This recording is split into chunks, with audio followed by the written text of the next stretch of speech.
কিন্তু তা নয়, এই আমাদের মাহফিলের চতুর্পাশে এই মাহফিলকে ঘেরাও করে আল্লাহর কিছু সাইয়্যিহীন ফেরেশতা, কি সাইয়্যিহীন ফেরেশতা যারা আকাশে ভ্রমণ করে, তাহারা এই মাহফিলকে কেন্দ্র করিয়া চতুর্পাশে বেষ্টনী করে আছে। যেরকম সুবহানাল্লাহ।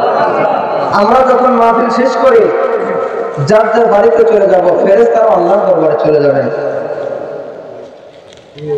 আল্লাহ রাব্বুল আলামিন ফেরেশতাদের জিজ্ঞাসা, হে আমার ফেরেশতারা তোমরা কোথায় গিয়েছিলে?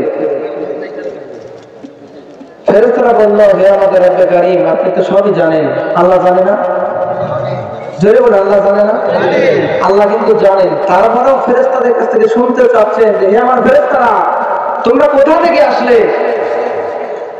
ফেরেশতারা বলতেছেন, হে আমাদের মালিক, তোমার কিছু আশিক বান্দারা, তোমার কিছু পাগল করা বান্দারা মাদারীপুর জেলার এই থানার নাম কি, শিবচর থানার এই পঞ্চগ্রামে তোমার কিছু আশিক মহব্বতের বান্দারা সেখানে বসে বসে, বাসকান্দি ইউনিয়নে তোমার বান্দারা বসে বসে কিছু মহব্বতের আলোচনা হচ্ছে। সেই আলোচনায় বসে তারা চোখের পানি ফেলে ফেলে কাঁদতেছে। যেরকম সুবহানাল্লাহ। আল্লাহ বলতেছেন, হে আমার ফেরেশতারা আমার বান্দাকে আমাকে দেখেছে? বলে না। তাহলে কিসের জন্য, কিসের ভয়ে তারা কান্দে? কি জন্য তারা এখানে বসে আছে? এবার ফেরেশতারা জবাব দিবে, ইয়া রব্বে কারীম, তোমার কিছু মহব্বতের বান্দারা তোমার প্রেমে, তোমার রাসূলের মহব্বতে জান্নাত জাহান্নামের ভয়ে তোমার বান্দারা চোখের পানি ফেলে ফেলে কান্দে। আল্লাহ রাব্বুল আলামিন ডেকে ডেকে বলতেছে, আমার ফেরেশতারা রে, আমার বান্দারা কি আমাকে দেখেছে? ফেরেশতারা বলতেছেন, না ইয়া রাব্বি না, তোমার বান্দারা তোমাকে দেখে নাই। আমার আল্লাহ বলতেছে, আমার বান্দারা আমাকে দেখে নাই, তাহলে কিসের জন্য তারা কান্দে? ফেরেশতারা বলতেছে, ইয়া রব্বে কারীম, ওই মাহফিলে আলেম ওলামারা জাহান্নামের আলোচনা করেছে, জান্নাতের বয়ান করেছে, সেই ভয় তোমার মহব্বতের বান্দারা চোখের পানি ফেলে ফেলে কান্দে। আমার আল্লাহ ডেকে ডেকে বলতেছেন, আমার ফেরেশতারা শুনে নাও, আমার যে বান্দারা চোখের পানি ফেলে ফেলে কাঁদে, আমার বান্দারা চোখের পানি ফেলে কাঁদে রে, আমি আল্লাহকে দেখে নাই, জান্নাত দেখে নাই, জাহান্নাম দেখে নাই। আমার ভাই যে বান্দারা কাঁদে শুনে নাও, কাল কিয়ামতের ময়দানে আমার বান্দাদের জন্য বিনা হিসেবে জান্নাত দিয়ে দেব। চিৎকার করে বললাম আল্লাহু আকবার। এই মজলিসে বসার লাভ আছে না? লাভ আছে। শুধু তাই নয়, যারা ধৈর্যের সহিত এই মজলিসে বসবে, আল্লাহ রাব্বুল আলামিন বলেন, ইয়া আইয়ুহাল্লাযীনা আমানু ইসতাঈনু বিস-সাবরি ওয়াস-সালাত ইন্নাল্লাহা মা'আস-সাবিরিন।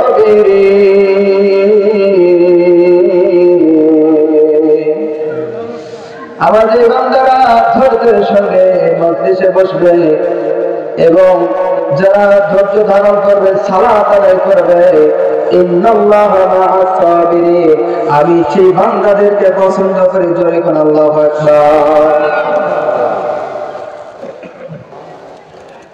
বর্তমান সমাজে লক্ষ্য করে দেখা যায় আমাদের মধ্যে ধৈর্য বলতে নাই, ধৈর্য আমাদের মধ্য থেকে উঠে গেছে। কিন্তু এই ধৈর্যের পরীক্ষায় এমন কোন লোক নেই যে দিতে হয় না। কতক্ষণ ঠিক কিনা? সাহাবায়ে কেরাম, বায়ে কেরাম, আউলিয়া কেরাম সবাইকে ধৈর্যের পরীক্ষা দিতে হয়েছে। আম্বিয়া কেরাম কত কষ্ট করেছেন, আল্লাহ পাক তাদের পরীক্ষা নিয়েছেন, ধৈর্যের পরীক্ষা।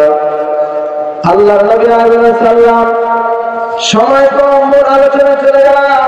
আল্লাহর নবী আলাইহিস সালাম 1 নয় 2 নয় 18 বছর, বছর নয় কানলেন আমার আল্লাহ। 18 বছর তার পরীক্ষা নিলেন। কয় বছর? জোরে বলো। 18 বছর পরীক্ষা নিলেন। আইয়ুব সাল্লামের সর্বশরীরে পোকা ধরে গেল।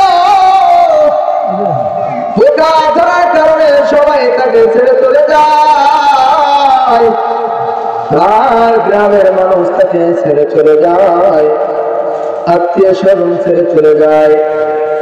আইয়ুব আলাইহিস সালামের কিতাবে দেখা যায় এর গোশতগুলো খসে খসে পড়ে যায়, কিছু কিছু জায়গায় হাড্ডি মোবারক দেখা যায়, তবুও সে পুরো করে না।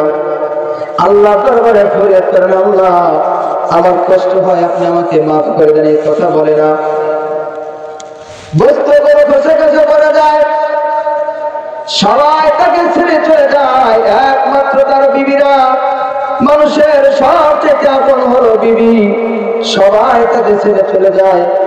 যখন একটা মানুষ বিবাহ করে, যখন তার সন্তান আসে, সন্তান বড় হয়, বড় হবার পরে সন্তান যখন বিবাহ করে, মা বাবা খেদমত তারা ভুলে যায়। কথাটা ঠিক না? মা বাবার কথা স্মরণ রাখে না। মেয়ের বিয়ে করে শ্বশুর বাড়ি চলে যায়, একমাত্র তার সঙ্গী হিসেবে থাকে তার বিবি। আইয়ুব আলাইহিস সালামের বিবিরা ডেকে ডেকে বলতেছেন, ও পয়গম্বর, আপনি আমাদেরকে বিদায় দেন, আমরা আর আপনার সঙ্গে থাকতে পারবো না। আইয়ুব নবী চোখের পানি ছেড়ে ছেড়ে কাঁদতেছেন আর বলতেছেন, দুনিয়ার সবাই আমাকে ছেড়ে চলে যায়, আজকে আমার বিবিরা আমাকে ছেড়ে চলে যায়। রে বিবি যাও, তোমাদেরকে আমি রাখবো না, তোমরা চলে যাও। কিতাবে দেখা যায় সাল্লামের 3 জন বিবি ছিলেন, 2 জন চলে গেলেন, আরেকজন বিবি নাম তাবেনিবা, ইউসুফ আলাইহিস সালামের মেয়ে, যখন আইয়ুব নবীর পায়ে মোবারকের কাছে গুনগুনায় কান্দে, আইয়ুব নবী বলে, রহিমা রে, সবাই চলে যায়, তুমি কেন যাও না? রহিমা বিবি দেখে দেখে বলতেছেন, স্বামী, ও স্বামী, আমার কোনো আমল নাই, এই দুনিয়ার জমিনে নেক আমল করতে পেরেছি কিনা, কত আমল করলাম, আমার কবর হয়েছে কিনা আমি জানি না। ও নবী, আপনি আমাকে দূরে ফেলে দিবেন না, কাল কিয়ামতের ময়দানে শুনেছি সূর্য মাথা অর্ধহাত উপরে থাকবে, সূর্যের তবে মানুষের মদত করো আস্তে করে ফেলে যাবে। ওই কঠিন মুসিবতের সময় মানুষের ঘাম ঝরতে ঝরতে বেঈমানদের নাভি পর্যন্ত আসবে।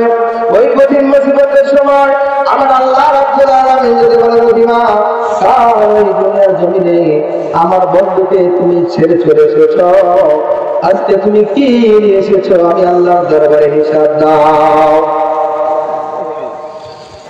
রহিমা ভিডিকে ডেকে বলতেছেন, পয়গম্বর, এই কিয়ামতের ময়দানে যদি আমার আল্লাহ বলে কি নিয়ে এসেছো, আমি রহিমা বলবো, আমার কোনো আমল নাই, নেক আমল করতে পারবে বলি, কিন্তু তোমার একজন পয়গম্বর, তোমার একজন বন্ধুর বিবি হিসেবে আজ কিয়ামতের ময়দানে দাঁড়িয়েছি। জোরে জোরে বলুন আল্লাহু আকবার।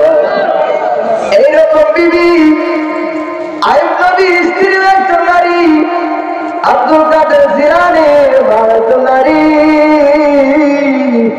পাশে শুয়ে আছে একজন আল্লাহর ওলি, তিনার নাম একজন নারী। ব্যাপার ঠিক কিনা? ও আমার মা বোনেরা, দিলের কামটা লাগা যান। আপনারা যদি ধৈর্যের সঙ্গে চলাফেরা করেন, আপনারা যদি পর্দার সঙ্গে চলাফেরা করে, আপনাদের গর্বে আমার আল্লাহ রাব্বুল আলামিন আবারও মুকাম্মেল আল্লাহর ওলি পাঠাইবেন, সন্দেহ নাই। বর্তমান সমাজে নারীদের কথা না বললেই নয়। স্বামী যদি বলে স্ত্রীকে, বিবি এক গ্লাস পানি খাও, ভরিয়ে খাও, কথাটা ঠিক কিনা? আল্লাহ রাসূল বলেছেন, যেই স্ত্রী স্বামীর উপরে গরম মিজাজে কথা বলে, তার স্থান জাহান্নামে। নাউযুবিল্লাহ বলেন। হে আমার বোনেরা, আমার মায়েরা, আপনারা ভালো করে শুনে নেন, কাল কিয়ামতের ময়দানে আপনার যখন মারা যাবেন, কবর দিতে চলে যাবেন, এই দুনিয়ার জমিনে যদি আপনার স্বামীর আগে আপনি মারা যান, আর আপনার স্বামী যদি বলে আমার স্ত্রী ভালো ছিল, আপনি বিনা হিসেবে জান্নাতে চলে যান, সুবহানাল্লাহ। আর আপনার বিবি, আমার স্বামী যদি বলে আমার বিবি খারাপ ছিল, আমার কথা শুনে নাই, আপনি লিখে নেন, আর আপনি বিনা হিসেবে জাহান্নামে। কথাটা ঠিক কিনা? রহিমা বিবি বলতেছে, হে আমার পয়গম্বর, আমি শুনেছি যে কাল কিয়ামতের ময়দানে, কঠিন ওই হাসরের ময়দানে কেউ কারো আপন হবে না। যখন সমস্ত মানুষ পেরেশান, নবীরা পর্যন্ত পেরেশান হয়ে যাবে। অনেকে বলে থাকেন নবীরা নাফসি নাফসি বলবে, বিষয়টা এরকম নয়। নবীরা পেরেশান থাকবে, কিভাবে আমার মাওলাকে রাজি খুশি করবো। সবাই এই ব্যস্ত থাকবে আর উম্মতের নাফসি নাফসি বলবে। তখন সব উম্মত আদম নবীর কাছে গিয়ে বলবে, হ্যাঁ আমাদের আদি পিতা, আপনি তো আমাদের আদম নবী, আমাদের আদি পিতা, আপনি তো আল্লাহর দরবারে সুপারিশ করুন। আল্লাহ পাক যেন আমাদেরকে ক্ষমা করে দেয়, আল্লাহ পাক যেন আমাদের উপর দয়া রহমতের নজরে তাকায়। তখন আয়াত বলবেন, হে আমার সন্তানেরা, আজকে এই মুসিবতের সময় আমি নিজেই পেরেশান, কেমনি মাওলাকে রাজি খুশি করাবো। সবাই যখন ছুটতে ছুটতে এক পর্যায়ে আমার নবীর কাছে যাবে, তখন আমার নবী রাহমাতুল লিল আলামিন বলবেন, হে আমার উম্মতেরা, তোমরা কিসের জন্য এত টেনশন করে, কিসের ভয়? আমি রাহমাতুল লিল আলামিন, তোমরা যে আমার উম্মত, বিনা হিসেবে আল্লাহ পাক, যখন আল্লাহ পাক আমার নবীর উম্মতদেরকে জান্নাতে দিয়ে দেবেন, সুবহানাল্লাহ। কিন্তু একটা শর্ত আছে, সেই নবীর আমাদের খাঁটি উম্মত হতে হবে। কথা ঠিক কিনা? যেই কথা বলতেছিলাম, এক নম্বর হলো ধৈর্য, দুই নম্বর হলো সালাত। বর্তমান সমাজে আমার ভাইরা মসজিদ গুলো হয়েছে কাঁচা, মানুষের ইমান হয়ে গেছে। মসজিদ গুলো হয়ে গেছে পাকা, ইমান হয়ে গেছে কাঁচা। কিন্তু সাহাবায়ে কেরামের যুগে মসজিদ ছিল কাঁচা, ইমান ছিল পাকা। কথা ঠিক কিনা? নবীর প্রিয় সাহাবী আব্দুল্লাহ আনসারী যখন নামাজ শেষ করে দেরি না করে বাসায় চলে আসে, সাহাবায়ে কেরাম অভিযোগ করলেন, ইয়া রাসূলুল্লাহ, ইয়া হাবিবাল্লাহ, নবী গো, আপনার প্রিয় সাহাবী আব্দুল্লাহ আনসারী নামাজ শেষ করে এই মজলিসে না বসে সঙ্গে সঙ্গে বাড়ি চলে যায়। আমার নবী কোনো কথা বললেন না।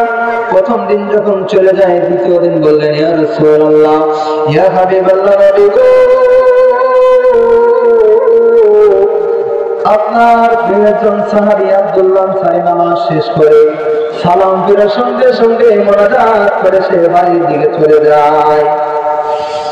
আমার নবী দ্বিতীয় দিন কোনো কথা বললেন না। তৃতীয় দিন বলতেছেন, ইয়া রাসূলুল্লাহ, ইয়া হাবিবাল্লাহ, নবী গো, আপনার একজন প্রিয় সাহাবী আব্দুল্লাহ আনসারী নামাজ শেষ করে বাড়ি চলে যায়। আবার নবী বললেন, ও আমার সাহাবায়ে কেরাম, শুনে নাও, কেন আমার আব্দুল্লাহ আনসারী নামাজ শেষ করে বাড়ি চলে যায়? সাহাবায়ে কেরাম আরজ করলেন, ইয়া রাসূলুল্লাহ, আমরা তো বলতে পারবো না, কিন্তু নামাজ শেষ করে তৎসঙ্গে বাড়ি চলে যায়। আমার নবীকে বললেন, আজকে মজলিস শেষে আমরা আব্দুল্লাহ আনসারী বাড়িতে যাব। নবী আবার নামাজ শেষ করেন, তালিম শেষ করে যখন ওই সাহাবী আব্দুল্লাহ আনসারী বাড়ির দিকে রওনা হয়ে গেল, সাহাবায়ে কেরাম সঙ্গে সঙ্গে যায়। যখন নবীজি আব্দুল্লাহ আনসারী দরজার সামনে দাঁড়াইয়া যখন দেখলেন, আব্দুল্লাহ আনসারী তুমি বাড়িতে আছো। আব্দুল্লাহ আনসারী ভিতরে কোনো কথা বলে না। আব্দুল্লাহ আনসারী একটি গর্তের মধ্যে উলঙ্গ অবস্থায়, কারণ হলো তার একটি মাত্র কাপড়, ওই কাপড় পরে তার বিবি যখন নামাজরত অবস্থায় ছিল। আমার নবী ডাকেন, আব্দুল্লাহ আনসারী, দরজা খোলো, আমি রাহমাতুল লিল আলামিন তোমার কদমে, তোমার দরবারে এসেছি, তোমার দায়রার কাছে এসেছি। আব্দুল্লাহ আনসারী দরজা খুলে না। আব্দুল্লাহ আনসারী চোখের পানি ছেড়ে ছেড়ে কান্দে, রব্বুল আলামিন, আমি আনসারীকে এমন দরিদ্র বানিয়েছো, এমন গরিব বানিয়েছো, আজ রহমতের নবী আমার দ্বারে এসেছে। রহমতের নবী যাকে সৃষ্টি না করলে কোনো কিছুই সৃষ্টি হইত না, সেই নবী আমার দরজার সামনে। আমি আব্দুল্লাহ বাইরে যেতে পারতেছি না, শরীরে আমার কোনো গায়ে পোশাক নাই, আমার মাত্র একটি পোশাক, যেই পোশাক পরে আমার স্ত্রী নামাজ পড়তে বসে আছে। যখন চেহার বিবি নামাজ শেষ করে ওই একখানা কাপড় আব্দুল্লাহ আনসারীকে দিলেন, আব্দুল্লাহ আনসারী সঙ্গে সঙ্গে কাপড়টি শরীরের মধ্যে জড়াইয়া আমার নবীর কদমে হাজির হয়ে নবীজির কদম মোবারক জড়ায় ধরে আর বলতে দেখছেন, ইয়া রাসূলুল্লাহ, ইয়া হাবিবাল্লাহ, নবী গো, আমার বেয়াদবি আপনি মাফ করে দিবেন। ও নবী, আমি আপনার ডাকে শুনেছি কিন্তু আমি বাইরে আসতে পারি নাই। আমার নবী বললেন, আনসারী তুমি কেন বাইরে আসতে পারো নাই? আব্দুল্লাহ আনসারী বলতেছে, ইয়া রাসূলুল্লাহ, ইয়া হাবিবাল্লাহ, নবী, ওগো নবীজি, আমার ঘরে মাত্র একখানা কাপড়, এই কাপড় পরে যখন আমি নামাজ যাই তখন নামাজ শেষ করে সঙ্গে সঙ্গে চলে আসি, যাতে করে আমার বিবি ঘরের মধ্যে নামাজ আদায় করতে পারে। ইয়া রাসূলুল্লাহ, ইয়া হাবিবাল্লাহ, নবী গো, আমার মন চায় আপনি যখন তালিম দেন সাহাবায়ে কিরামদেরকে সুন্দর মজলিসে বসে ইসলামের শিক্ষা দীক্ষা দেন, ও নবী আমার মন চায়, কিন্তু আমি আব্দুল্লাহ আনসারী করতে পারি না। আমার একটি মাত্র কাপড় থাকার কারণে বাড়িতে এসে আমার বিবি নামাজ পড়বে, এই চিন্তায় যখন বাড়ি চলে আসি, ও আমার মুসলমান ভাইরা, আমার নবীর সাহাবায়ে কেরাম কত কষ্ট করলেন। আল্লাহর নবী আব্দুল্লাহ আনসারীকে জড়িয়ে ধরে আল্লাহর দরবারে হাত ধরে কাঁদতেছেন, মালিক, আল্লাহ, আমার আনসারী কত কষ্ট করে একখানা কাপড় থাকা সত্ত্বেও নামাজ কাজা করে না। ও মালিক, আমার আব্দুল্লাহ আনসারীকে তুমি মাফ করে আমার সঙ্গে জান্নাত দিয়ে নাও। চিৎকার মেরে বলেন আল্লাহু আকবার। প্রেম তো মরে না, ও নবীর প্রেমিকেরা,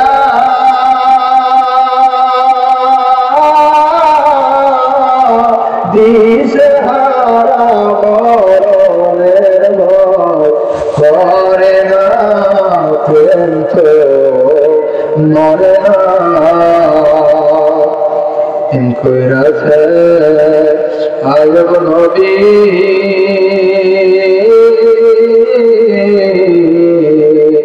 কত কষ্ট করলে তিনি গো,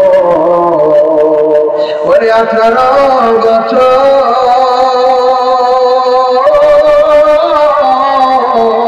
কি খাইল শব্দ করলে না, প্রেম তো মরে না। নবীর প্রেমিকেরা দিশেহারা নির্ভয় করে না, কতক্ষণ ঠিক কিনা? আমার নবীজির ভালোবাসাই হলো পবিত্র ইমান, আমার নবীজির ভালোবাসাই হলো পবিত্র ইমান। আমার হুজুরকে প্রদান বলেছেন, বাবা, দয়াল নবীজির মহব্বত যার অন্তরে যতটুকু, তার ইমান বলতে ততটুকু, কতক্ষণ ঠিক কিনা?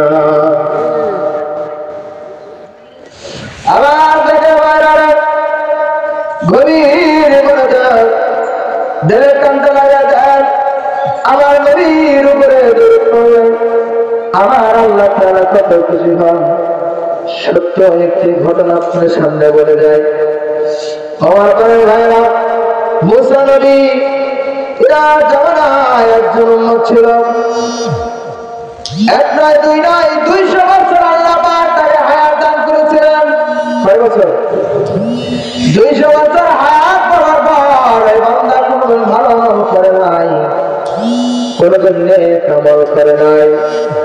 যখন এই বান্দা দুনিয়ার জমিন থেকে বিদায় হয়ে গেল, যখন এই আল্লাহর বান্দা দুনিয়া থেকে বিদায় হয়ে গেল, মুসা নবীর উম্মতেরা বলতে লাগলো, ও পয়গম্বর, আপনার এই উম্মত আল্লাহ থেকে এক নয় দুই নয় 200 বছর হায়াত দান করেছিলেন, কোনদিন ভালো আমল করে নাই, তোমার আল্লাহ ইবাদত করে নাই। ও নবী, এই লোকের জানাজা আমরা করতে পারবো না, এই লোকে আমরা দূরে ফেলে যাব, ডাকবে অর্ডার ফেলে দিল। আবার আল্লাহ রাব্বুল আলামিন মুসা নবীকে বলতেছেন, মুসা রে, তোমরা যাও, ও যে একটি লাশ দেখা যায়, তোমরা তাকে দূরে ফেলে দিয়েছো, তোমরা তাকে ফেলে দিয়েছো, তাকে নিয়ে এসো, উত্তম রূপে গোসল করে দাও, এই শহরে দামি কবরে দাফন করে দাও।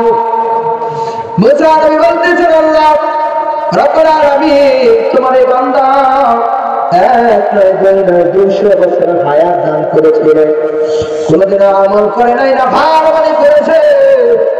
আমার আল্লাহ ডেকে ডেকে বলতেছেন, মুসা আমি আল্লাহ তা জানি, তুমি তা জানো না রে মুসা। আমি আল্লাহ তা বুঝি, তুমি মুসা তা বোঝো না। যাও যাও আমার বান্দাকে নিয়ে সে উত্তম রূপে গোসল করে দাও।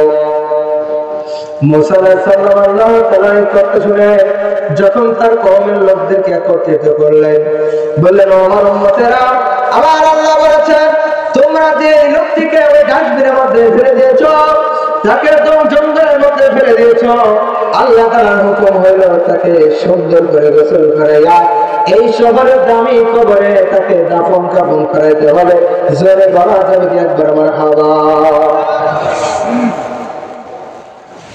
এবার মুসা নবীর উম্মতরা বলতে লাগলো, ও পয়গম্বর, না না তা হয় না, এই বান্দা এত নাফরমানি করেছে, তাহার জানাজা আমরা দিতে পারবো না।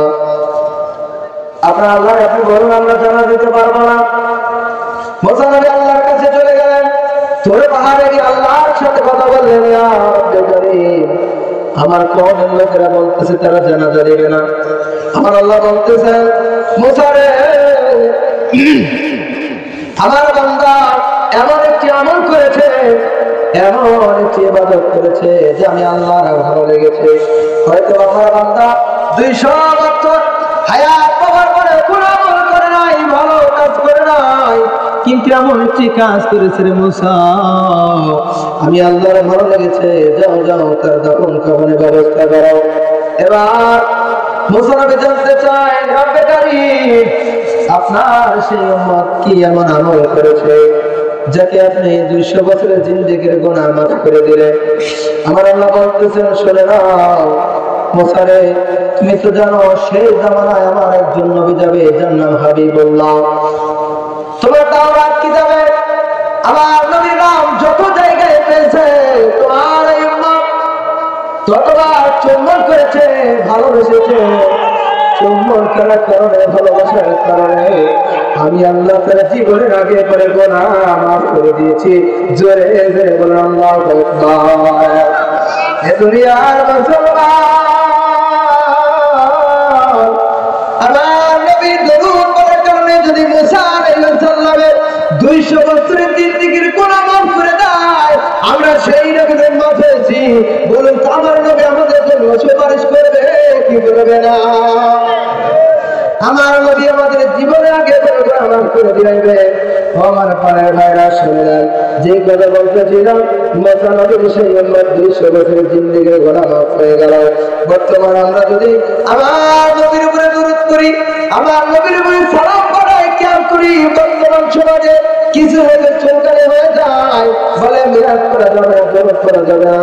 ও আমার পাড়ার ভাইরা, আমরা যে মিলাদ করি কি জন্য করি?